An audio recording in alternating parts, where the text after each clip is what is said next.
May ubo ako. Ayan o, kita ko sa inyo. Ayan o. Nakamas ako kasi may ubo si Manang. Kaya ayan. Thank you sa inyong walang sawang pag-support. Thank you, thank you.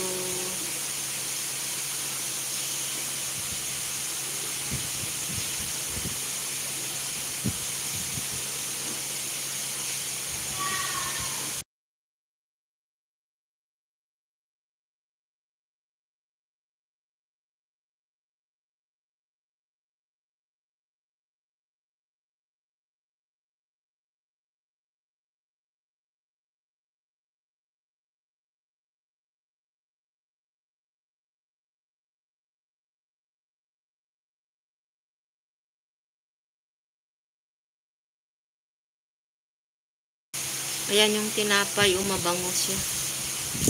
Bagong ano. Kahapon ko lang binili sa supermarket. Sa NSK. Pag regular na may pasok, every Tuesday ako napunta doon. Pang ano na yun, pang 5 araw na budget. Lunch at saka ano, tea break.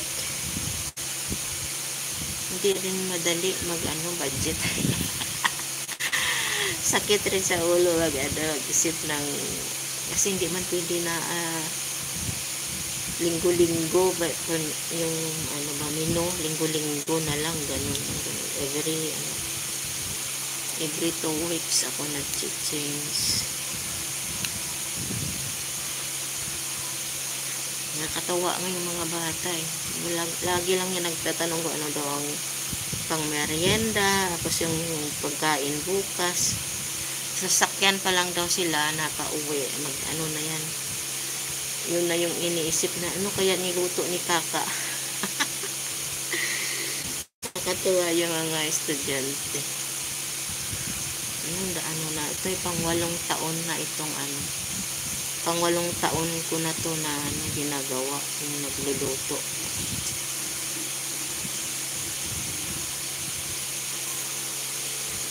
Nakakaano rin kung isipin mo lang, nakakapagod. Kaya lang masaya kasi minsan nakatawaan yung mga bata. Minsan din konsumisyon, mga makukulit.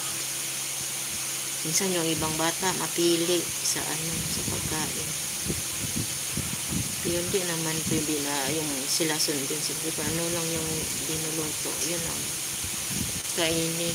Kasi lalo na yung mga gulay. Naku, ayaw nila yan. Pero ngayon na na sila. Natuto na. Kagaya nung nagluto ako ng spaghetti.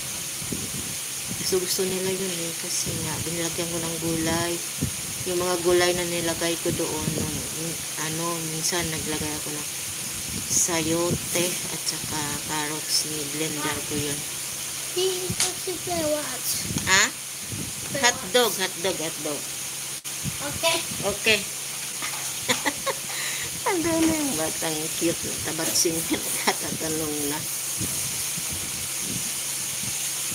Tapos nung nakaraan nila kapayas, marami akong kapayas doon sa bahay.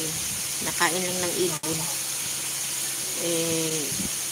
Nagano rin, blender ko rin sa kanila guys sa spaghetti. Tapos nung nakaraan lang nilaga ko yung talong tapos sinama ko doon sa sauce. Hindi kumain man sila kasi pag yung talong ayaw nila yung kumain. Hindi daw nila alam yan. Tapos kaluluto ko lang nga nung nakaraang linggo, magtanong naman sila, Kaka, kailan ka uli magluto ng spaghetti? Sabi ko next month. Sabi nila, tagal naman daw. Gusto daw nila kumain ng spaghetti. Ay, salamat. Natapos na ako. Isang oras na ako. Salamat sa inyo. Magluto na ako Salamat. Bye-bye guys. Thank you sa inyong always na pag-support. Thank you. Sana hindi kayo